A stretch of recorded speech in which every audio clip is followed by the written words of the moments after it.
भारत में 3 दिसंबर 1984 को एक ऐसी घटना घटी जिसने न केवल भारतीयों बल्कि पूरी दुनिया को हिलाकर रख दिया। यह घटना थी भोपाल गैस कांड, जो मानवता के इतिहास में एक बहुत बड़ी त्रासदी के रूप में दर्ज है। यह हादसा था उस दिन का जब दुनिया की सबसे खतरनाक औद्योगिक आपदाओं में से एक ने भोपाल शहर को अपनी चपेट में ले लिया। भोपाल गैस कांड एक औद्योगिक हादसा था जो भोपाल शहर में स्थित union carbide India limited (UCIL) नामक एक रसायन कारखाने में हुआ था। इस कारखाने में एक जहरीली गैस मिथाइल आइसोसाइनेट (MIC) का रिसाव हुआ था, जिसे कृषि रसायन और कीटनाशक बनाने में प्रयोग किया जाता था। इस गैस के रिसाव ने पूरे शहर को अपनी चपेट में ले लिया और लाखों लोगों की जिंदगियां प्रभावित कीं। 1984 की उस रात, जब भोपाल के लोग अपनी दिनचर्या के हिसाब से सो रहे थे, एक अकल्पनीय घटना घटी। यूनियन कार्बाइड के कारखाने में गैस का दबाव अत्यधिक बढ़ गया। इस बढ़ते दबाव के कारण गैस की एक बड़ी मात्रा वातावरण में घुल गई। इससे पहले कि अधिकारियों को कोई समझ आ पाती, रात 12 बजे के बाद भारी मात्रा में मिथाइल आइसोसाइनेट और अन्य जहरीली गैसें हवा में फैलने लगीं। आधी रात को जब यह गैस हवा में घुली तो यह बेहद तीव्रता से फैलने लगी।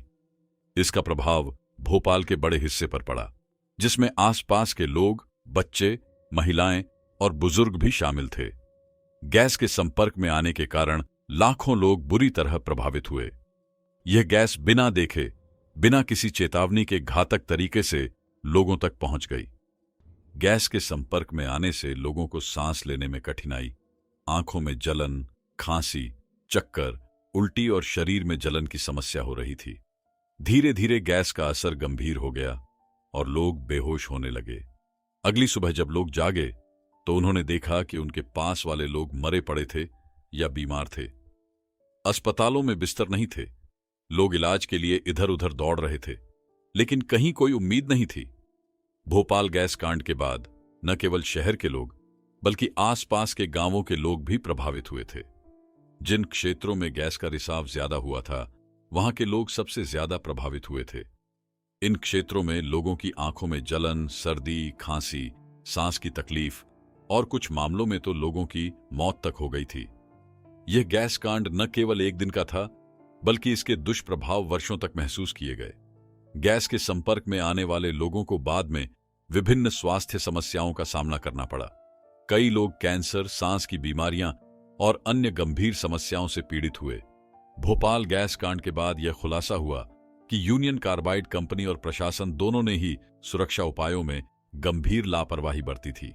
कारखाने में सुरक्षा उपकरणों की कमी थी और कर्मचारियों को सुरक्षा की उचित ट्रेनिंग भी नहीं दी गई थी।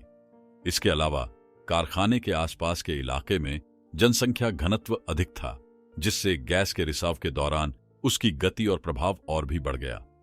त्रासदी के बाद भारत सरकार ने यूनियन कार्बाइड और उसके तत्कालीन चेयरमैन वॉरेन एंडरसन को मुख्य रूप से जिम्मेदार ठहराया। एंडरसन पर लापरवाही से मृत्यु, culpable homicide not amounting to murder, का आरोप लगाया गया। वॉरेन एंडरसन भारत आए, लेकिन घटना के कुछ ही दिनों बाद उन्हें गिरफ्तार करने के बाद जमानत पर रिहा कर दिया गया और फिर वह अमेरिका लौट गए। भारत सरकार ने कई बार उनकी गिरफ्तारी और प्रत्यर्पण के लिए अमेरिकी सरकार से अनुरोध किया, लेकिन वह कभी भारत वापस नहीं आए। 2014 में एंडरसन का निधन हो गया और इस दौरान उन्हें किसी भी सजा का सामना नहीं करना पड़ा। इस त्रासदी के पीड़ितों के लिए भारत सरकार ने यूनियन कार्बाइड के खिलाफ मुकदमा दायर किया। 1989 में यूनियन कार्बाइड और भारत सरकार के बीच एक समझौता हुआ, जिसमें कंपनी ने 470 मिलियन, लगभग 715 करोड़ रुपए का मुआवजा देने पर सहमति जताई। हालांकि यह राशि त्रासदी के पीड़ितों के लिए बहुत कम थी, क्योंकि इससे न तो पीड़ितों की जिंदगी सामान्य हो पाई और न ही उनके स्वास्थ्य का उचित इलाज हो पाया। कई पीड़ितों ने इस समझौते का विरोध किया, लेकिन इसे सुप्रीम कोर्ट द्वारा मंजूरी दे दी गई। 1994 में यूनियन कार्बाइड ने भारत में अपनी संपत्तियां और union carbide India limited (UCCIL) में अपनी हिस्सेदारी बेची। ये कंपनी बाद में भारतीय कंपनी एवररेडी इंडस्ट्रीज के अधीन आ गई। 2001 में यूनियन कार्बाइड को अमेरिकी कंपनी डॉव के अधीन आ गई। केमिकल्स ने खरीद लिया लेकिन डॉव केमिकल्स ने भोपाल गैस त्रासदी से जुड़ी किसी भी जिम्मेदारी को स्वीकार करने से इनकार कर दिया। 2010 में भोपाल की एक अदालत ने यूनियन कार्बाइड इंडिया के 8 भारतीय अधिकारियों को लापरवाही से मौत का दोषी पाया। इन अधिकारियों को 2 साल की सजा और 1 लाख रुपए का जुर्माना लगाया गया। यह सजा बेहद मामूली मानी गई और इसे त्रासदी की भयावहता के साथ न्यायसंगत नहीं समझा गया। मुख्य आरोपी वॉरेन एंडरसन के खिलाफ भारत में कोई ठोस कार्रवाई नहीं हो सकी, क्योंकि वह अमेरिका में रहे और भारत सरकार उन्हें प्रत्यर्पित करने में असफल रही। इसने न्याय प्रणाली पर सवाल खड़े किए। डॉव केमिकल्स, जिसने यूनियन कार्बाइड का अधिग्रहण किया, ने भोपाल गैस त्रासदी से जुड़े किसी भी कानूनी या नैतिक जिम्मेदारी को स्वीकार नहीं किया। पीड़ितों और सामाजिक कार्यकर्ताओं ने डॉव केमिकल्स के खिलाफ कई विरोध प्रदर्शन किए, लेकिन कोई ठोस परिणाम नहीं निकला। आज भी भोपाल गैस कांड के पीड़ित स्वास्थ्य समस्याओं से जूझ रहे हैं। इनमें कैंसर, सांस की बीमारियां, त्वचा रोग और बच्चों में विकलांगता जैसी समस्याएं शामिल हैं। प्रभावित क्षेत्रों में अभी भी मिट्टी और जल प्रदूषण की समस्या बनी हुई है। कई रिपोर्ट्स में बताया गया है कि गैस के प्रभाव से भूमि और जल संसाधन दूषित हो गए थे, जिसका असर पीढ़ियों तक महसूस किया गया। भोपाल गैस कांड एक ऐसा दर्दनाक हादसा था जिसने न केवल भोपाल को बल्कि पूरे देश को झकझोर कर रख दिया। यह हमें यह सिखाता है कि औद्योगिक विकास के साथ साथ हमें मानवता और सुरक्षा का भी ख्याल रखना चाहिए। इस घटना के बाद पीड़ितों की आवाजें उठाई गईं और आज भी कई लोग न्याय की उम्मीद कर रहे हैं।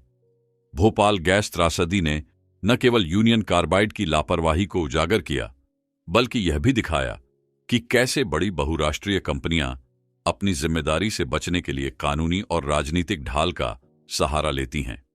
यह घटना आज भी न्याय और कॉरपोरेट जिम्मेदारी के बीच की खाई को रेखांकित करती है। पीड़ितों के लिए यह त्रासदी केवल एक दिन की घटना नहीं थी, बल्कि यह उनके जीवन भर का संघर्ष बन गई। अगर आपको यह वीडियो पसंद आया हो तो लाइक, शेयर और सब्सक्राइब करना न भूलें। धन्यवाद।